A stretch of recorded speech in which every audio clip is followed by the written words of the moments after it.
On Tuesday afternoon, GOP Representative Scott Perry, Republican Pennsylvania, lashed out at a foreign journalist during a press conference, accusing the media of failing to report on corruption involving President Joe Biden. The confrontation began when the journalist questioned the evidence behind the Republicans' impeachment inquiry against Biden.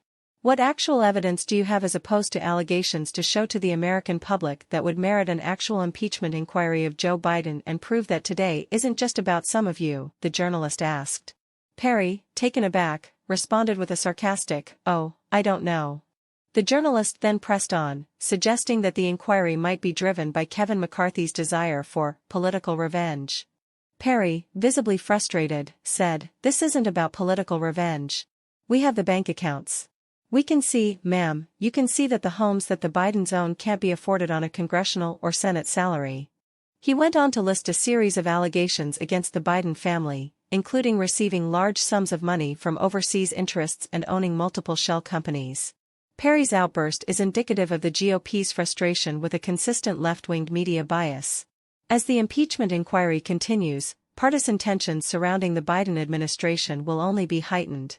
Earlier this morning, McCarthy held a sudden press conference where he announced the beginning of impeachment proceedings against President Joe Biden. "I am directing our House committees to open a formal impeachment inquiry into President Joe Biden. Over the past several months, House Republicans have uncovered serious and credible allegations into President Biden's conduct, a culture of corruption," wrote McCarthy on X, where he posted a short video clip of his remarks. "Through our investigations, we have found that President Biden did lie to the American people about his own knowledge of his family's foreign business dealings. Eyewitnesses have testified that the president joined on multiple phone calls and had multiple interactions, dinners, resulting in millions of dollars into his sons and sons' business partners. We know that nearly $20 million in payments were directed to the Biden family members and associates through various shell companies," he added.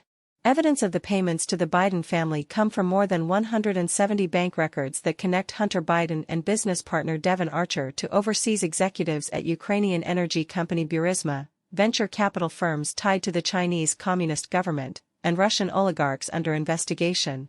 Archer testified earlier this summer before Congress that President Biden curried favors with these executives by appearing at dinners, taking their phone calls, and even writing a letter of recommendation for one man's daughter. The investigations into Biden have been spearheaded by House Oversight Chair James Comer, Republican Kentucky, and House Judiciary Chair Jim Jordan, ROH.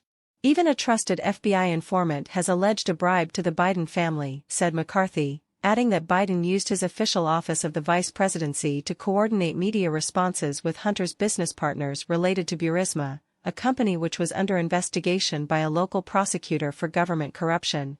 The FBI informant referenced by McCarthy claimed that Biden, in exchange for a $5 million bribe, pressured Ukrainian officials to fire the prosecutor Viktor Shokin, who has since gone public with allegations that then Vice President Biden threw the weight of the U.S. government at him to stymie his investigation into his son's business practices. Hunter Biden continues to negotiate with federal prosecutors over a plea deal to settle charges he lied about income made during these deals. President Biden has continually denied knowing about his family's business activities, though a majority of Americans believe he had some knowledge and participation in the affairs.